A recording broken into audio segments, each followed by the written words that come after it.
आज आपण करणार आहोत चमचमीत अशी गोळ्याची आमटी। ज्यावेळेस आपल्याकडे भाजीला काही नसेल तर तेव्हा हे एक बेस्ट ऑप्शन आहे की जे तुम्ही भातासोबत, पोळीसोबत, भाकरीसोबत मस्त खाऊ शकता। अगदी चव येते तोंडाला आणि याचबरोबर त्याचा खास मसाला आणि वाटण पण दाखवणार आहे, त्यामुळे व्हिडिओ शेवटपर्यंत बघा। चमचमीत गोळ्याची आमटी। आमटीसाठी आता गोळे तयार करून घेऊया।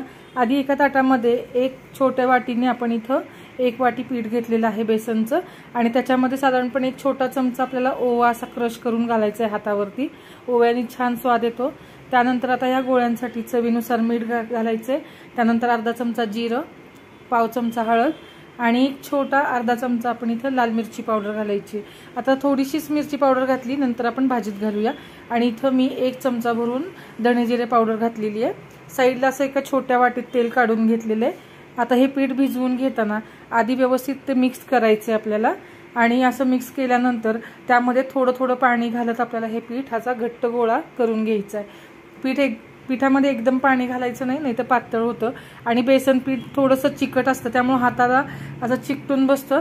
तर त्यावेळेस काय करायचं, थोडंसं तेलाचा थेंब घ्यायचा आहे हातावरती आणि आपल्याला त्याचा व्यवस्थित असा गोळा करून घ्यायचा आहे। ताटाचं सगळं असं हाताने पीठ व्यवस्थित काढून घ्यायचं आणि तो गोळा आपल्याला छान असा स्मूथ करून घ्यायचा आहे। अशा पद्धतीने हा गोळा तयार झालेला आहे। आता त्याचे छोटे छोटे गोळे करायचेत आपल्याला आमटीसाठी।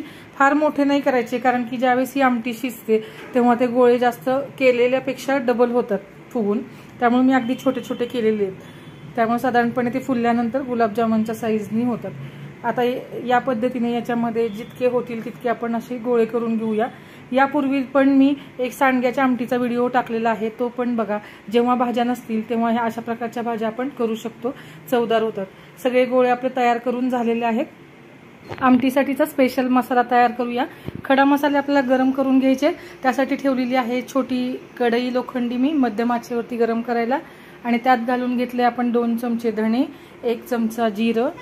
त्यानंतर आपल्याला लगेच घालून घ्यायचे 2 लाल मिरच्या सुक्या। आणि आता हे खडा मसाले जर नसतील तर काय करायचं हे मी तुम्हाला पुढे सांगणारच आहे, त्यामुळे व्हिडिओ शेवटपर्यंत पहा। 1 मोठी इलायची घातली आहे, मसाला इलायची। त्यानंतर 2 छोट्या इलायची, 2 तमालपत्राची पानं आणि लगेचच आपण त्याच्यामध्ये 3 ते 4 लवंग टाकून घ्यायची आहे आणि काळी मिरी सुद्धा आपल्याला यामध्ये घालायची आहे। आता हे सगळे खडा मसाले आपल्याला अगदी हलक्या हाताने 3 ते 4 मिनिट व्यवस्थित भाजून घ्यायचे आहेत। आणि आपल्याला हे भाजत असताना लक्ष द्यायचे, आपल्या गॅसची फ्लेम अगदी मध्यमच असली पाहिजे, लो टू मीडियम असली पाहिजे। आणि असे अगदी 4च मिनिटात बघा इथं हा मसाला व्यवस्थित भाजून झालेला आहे।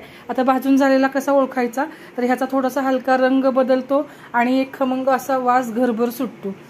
आता इथं हे सगळं भाजून झाल्यानंतर याच्यामध्ये आपण कुठलंही तेल घातलेलं नाही। आता मिरचीची देठं काढून घेते मी, मगाशी काढली नव्हती, पण तुम्ही भाजायच्या आधी मिरचीची देठं काढून घ्या। आणि आता हा मसाला भाजून झाल्यानंतर आपण मिक्सरमध्ये बारीक करून घ्यायचा आहे। आता त्यानंतर लगेचच आपण वाटणाची तयारी करूया। इथे एका ताटात मी 10 ते 12 लसूण पाकळ्या, एक 6 ते 7 इंच खोबरं, 1 इंच आलं, कोथिंबीर आणि 2 मध्यम आकाराचे कांदे चिरून घेतलेले आहेत उभे उभे। तर सगळ्यात आधी आपण खोबरं ह्या कढईमध्ये भाजून घ्यायचंय।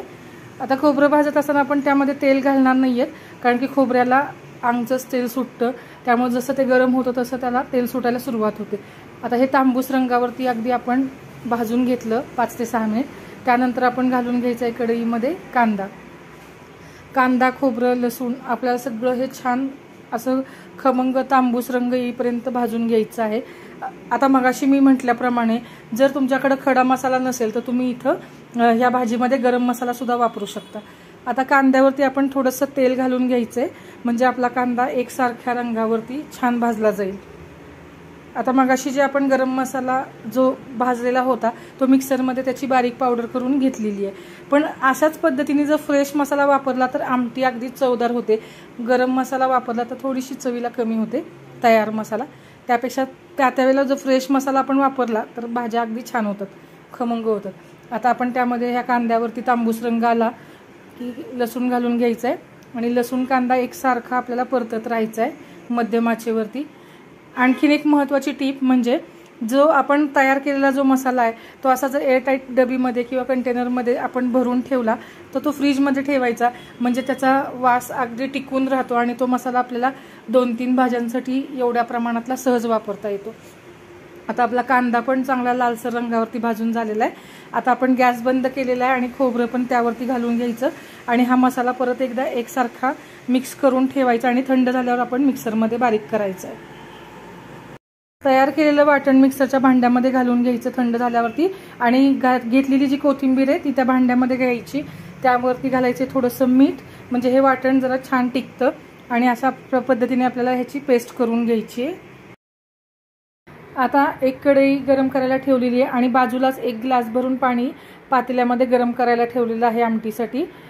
कढई गरम झाली की आपण त्याच्यामध्ये 3 चमचे तेल घालून घ्यायचे आमटीच्या फोडणीसाठी आणि अर्धा चमचा जिरं, अर्धा चमचा मोहरी घालून घ्यायची। मोहरी जिरं तडतडले की त्यामध्ये घालून घेऊया कढीपत्ता। आपल्याला आमटीसाठी खमंग फोडणी पाहिजे, पाव चमचा हिंग घालून घ्यायचा आहे आणि आता फोडणी झाल्यानंतर त्याच्यामध्ये आपण जे तयार केलेलं कांद्याचं वाटण आहे तर ते घालून घ्यायचे। वाटण आपण जे मगाशी सांगितल्या पद्धतीने केलं की त्यामध्ये साधारणपणे 2 ते 3 भाज्या आमट्या होतात। इथं मी त्यातलं 2 चमचे वाटण घातलेले आणि थोडंसं आपलं वाटण शिल्लक राहिलेलं आहे।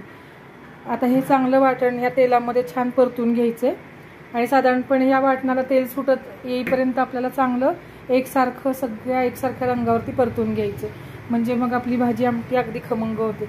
इथं बघा वाटणाचा रंग बदललेला आहे आणि मग त्यामध्ये आपण सुके मसाले घालायचे। आधी अर्धा चमचा आपण हळद घातली, 1 चमचा बॅडगीच मिरची पावडर आहे, तिखट तुम्ही तुमच्या अंदाजानुसार कमी जास्त करू शकता। आधी आपण तो गरम मसाला पण वापरायचा आहे ह्याच्यामध्ये, त्या हिशोबाने तुम्ही तिखटाचा वापर करा। चवीनुसार आपल्याला मीठ घालून घ्यायचे, मीठ आपण सुरुवातीला पण घातलेलं होतं। आता आपण जे तयार केलेला गरम मसाला बारीक केलेली पावडर आहे त्यातली 2 चमचे घालून घेते आणि शिल्लक राहिलेली मी ही फ्रीजमध्ये अशीच झाकून ठेवणार आहे, साधारणपणे 2 ते 3 भाजीसाठी उपयोगी होईल। आता अशी फोडणी खमंग परतून झाली की यामध्येच आपण थोडी कोथिंबीर घालून घ्यायची आहे। असं फोडणीमध्ये कोथिंबीर घातल्यानंतर भाजी आमटीला चव खूप छान लागते आणि असं मसाल्याला तेल सुटलं की यामध्ये आपण जे बाजूला 1 ग्लास पाणी गरम करून घेतलं होतं ते वापरायचे। आमटीसाठी शक्यतो आपल्याला गरम पाण्याचाच वापर करायचा आहे। आता याला छान उकळी येऊ द्या। आमटीला अशी 5 ते 6 मिनिटांनंतर छान उकळी आली की मग आपण यामध्ये तयार केलेले जे गोळे आहेत ते घालून घ्यायचे। साधारणपणे तेवढ्या प्रमाणामध्ये 12 गोळे तयार झालेले होते, हे सगळे आपण यामध्ये घालून घेऊया। आमटीत गोळे सोडून झाल्यानंतर आपण साधारणपणे 2 ते 3 मिनिटांनंतर याच्यावरती झाकण टाकून घ्यायचे। बेसन ज्या ताटात भिजवलं होतं तेच ताटात आम्ही इथं वापरते झाकणी म्हणून आणि त्याच्यावरती आपण घालून घेऊया ताटात पाणी। असं पाणी घातल्यामुळे काय होतं, कढईतला जो पदार्थ आहे तो पटकन शिजतो। आपल्याला हे बेसनाचे गोळे चांगले 15 मिनिटं शिजू द्यायचे।